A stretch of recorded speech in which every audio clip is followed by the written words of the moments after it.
Who in here knows what asexual means? All right, quite a few of you. Cool. Just in case you don't know, asexual just means somebody who is not sexually attracted to anyone at all.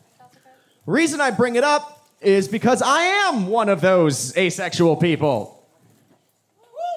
That was a delay. There was a delay. I noted it. I'll edit it so you look good, but don't. It was a delay. But no, when I tell people that I'm asexual, a lot of people assume that I'm lying to them.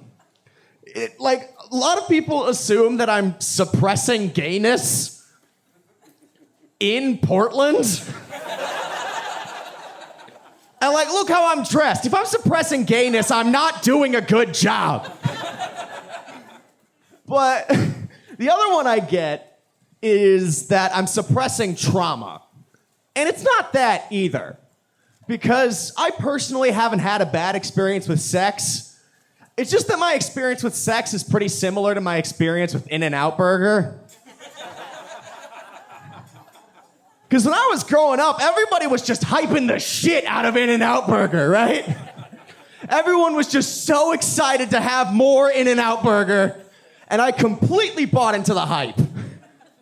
And, well, it took a while for somebody to offer me some In-N-Out Burger. But one day, somebody finally offered me some. And don't get me wrong, I went into that full force. I ate the burger, I got most of the way through the fries. Yeah, I don't know what that means either, don't worry about it. But at the end of the situation, I was just like, this is it? Did we have to stop playing Mario Kart for this? And when I told my friends later on about my predicament, they were like, okay, you don't like In-N-Out Burger, but have you tried it animal style? And you know what? I did try it animal style. I am a fucking scientist. I'm gonna do all the things I can until I can come to a conclusion. So, tried it animal style, didn't work. I went to go see if I had a taste bud deficiency. I did. I got it fixed. Honestly, made the experience worse. And at some point, with all this experimentation, you just got to admit to yourself that you're not a fan of having In-N-Out Burger. And that's okay. There's nothing wrong with that. Because contrary to popular belief, liking In-N-Out Burger is not what makes us human. It's chins. Look it up. We are the only mammalian species with a chin, and nobody knows why. This is what scientists don't want you to know. We don't know why why people have chins, and honestly, it might be the one thing that makes us human. Because dolphins can use language, crows can use tools, ants can go to war, but none of those motherfuckers have chins. We did it! USA! USA! Who could have predicted that a USA chant at a Portland comedy club wouldn't work? All right, next joke. I don't believe in segues. No, I'm sure some of you are worried you're not going to hear sex jokes in this 6 to 8 minute period. That is very much a concern. I know how comedy audiences are. So don't worry, you will get sex jokes starting now. Let's do this. Yeah. So when I was back in high school, I was hanging out with my bros. Yeah, I used to be a bro. I got better. I was hanging out with my bros, and one of them asked the question. And ladies, if you don't know what the question is, it's, would you suck a dick for $1 million? That is the most important philosophical quandary for bros.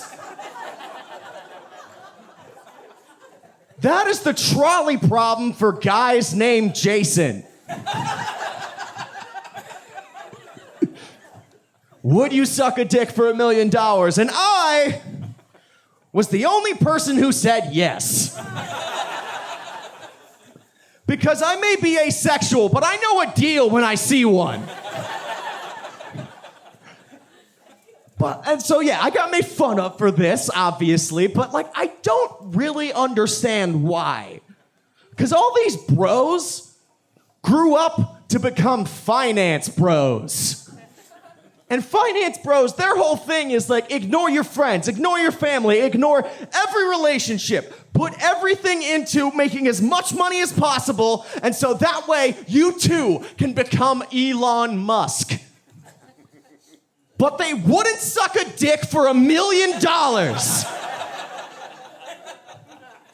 Do these people believe in capitalism or not? That is the American dream right there. Because look, if you're not willing to give some sloppy toppy for $1 million in startup capital, then I'm sorry, you don't care about your business. What the fuck happened, Trevor? You said that truck nuts for your TV was gonna make you $1 billion. And you get the opportunity to fund that venture, and you let that opportunity shuffle out the door with his pants around his ankles. It's pathetic. Like, come on. If you want to succeed in life, you gotta be willing to take matters into your own hands. And also your mouth. And occasionally a little bit in the eye. I've heard. Put your money where your mouth is. That's what that phrase means. All right, thank you so much. I've been Cody Webb. Give it up for Jeremiah Coughlin, everybody.